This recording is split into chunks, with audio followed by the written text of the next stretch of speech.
Assalamualaikum warahmatullahi wabarakatuh. Kali ini kita akan bahas KLX Gen 1 ya, tahun 2009 sampai 2015. KLX Gen 1 itu teman-teman ada 3, KLX-S, KLX-L dan D-Tracker.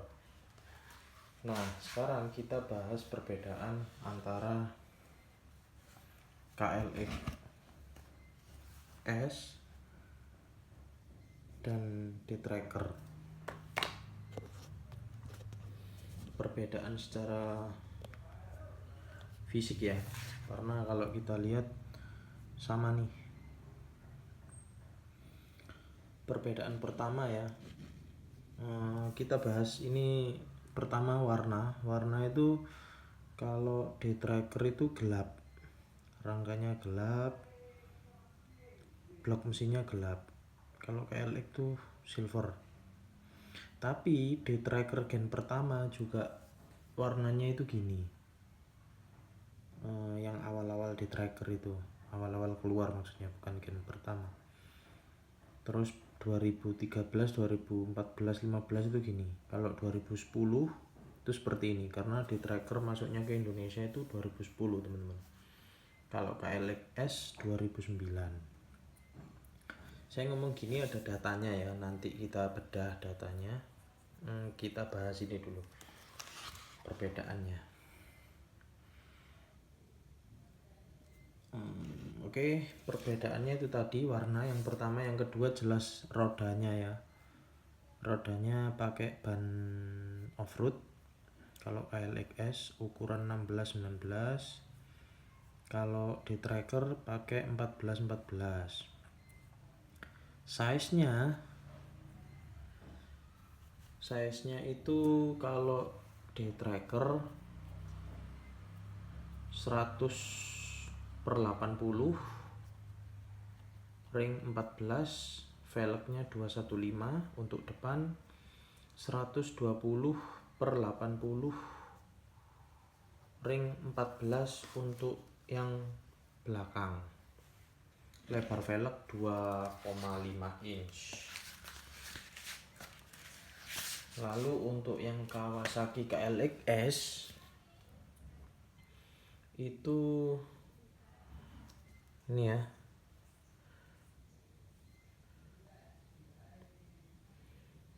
(70 119) untuk depan dan 90 116 untuk belakang.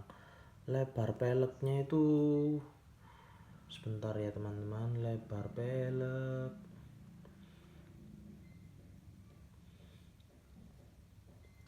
pelek KLX S itu depan 140 dan belakang 185. Itu perbedaan yang kedua ya, warna, ban. Terus selanjutnya jelas upside down ya, shock depan. Kalau KLX S itu pakai teleskopik. Kalau D-Tracker pakai upside down. Terus sebagai pengguna yang udah punya dua-duanya, lebih enak D-Tracker sih, karena pemakaianku itu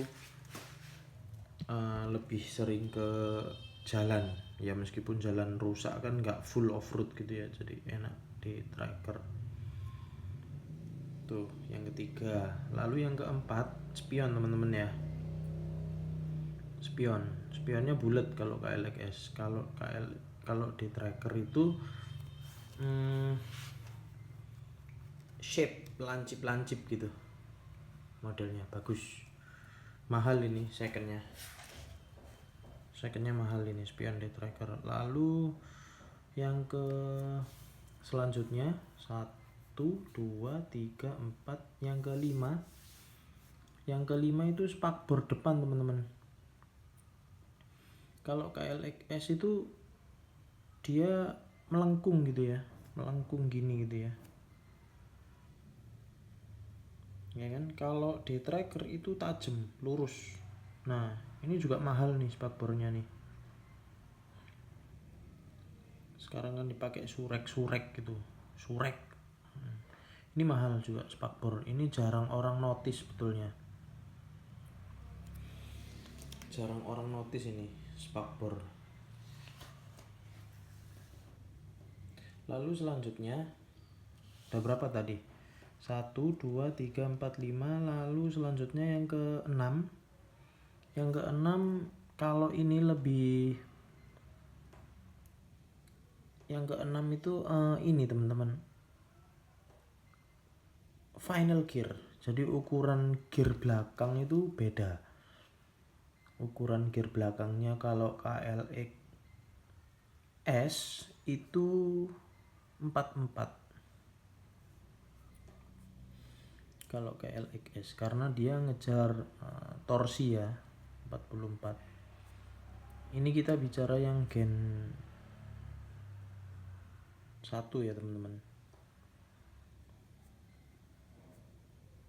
Yang gen 1. Tuh 44. Kalau di tracker itu 41 ukuran gearnya, 41. Lalu selanjutnya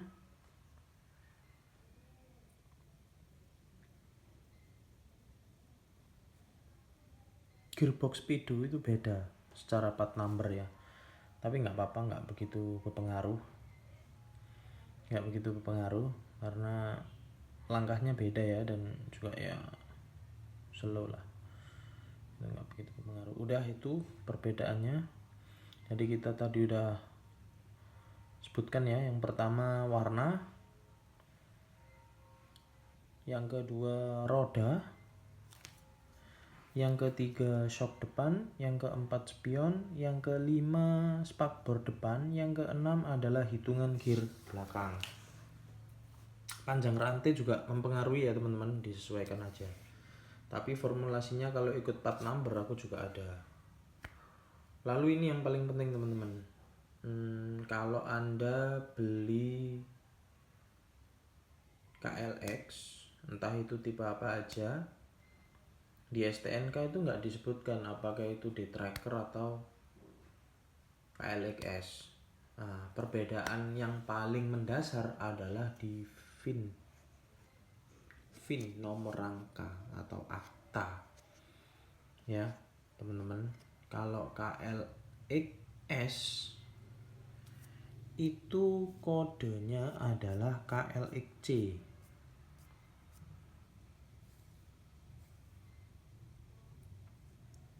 Nah, KLX 150C 9FC, nanti belakangnya yang 9F ini mengikuti tahun. Tapi pada dasarnya KLX 150C itu untuk Kawasaki KLX. Lalu untuk Kawasaki D-Tracker teman-teman, itu pakainya KLXD.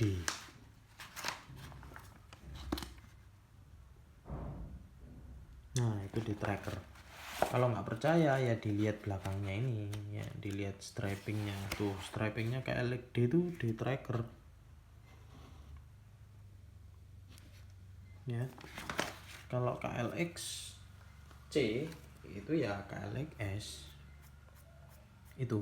Jadi teman-teman pastikan kalau beli tahu seluk-beluknya motor ini. Jangan nanti D-Tracker ngakunya KLX ngakunya D-Tracker kalau sudah dirubah semua ya.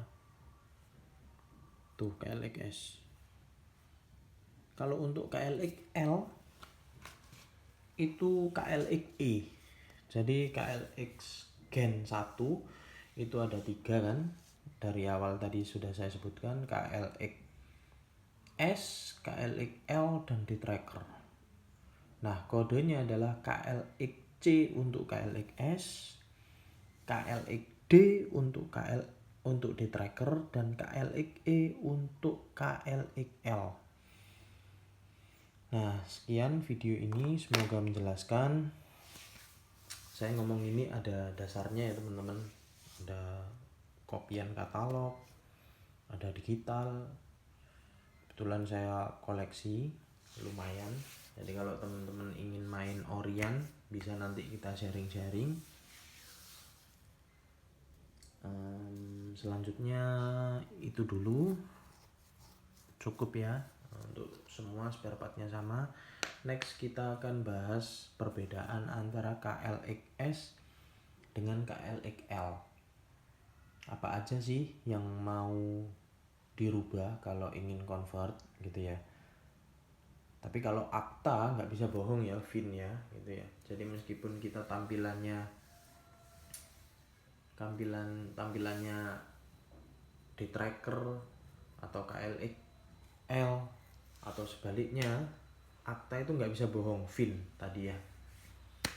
Itu teman-teman, semoga ditonton penuh video ini karena informasinya cukup penting sebetulnya. Meskipun video ini sederhana,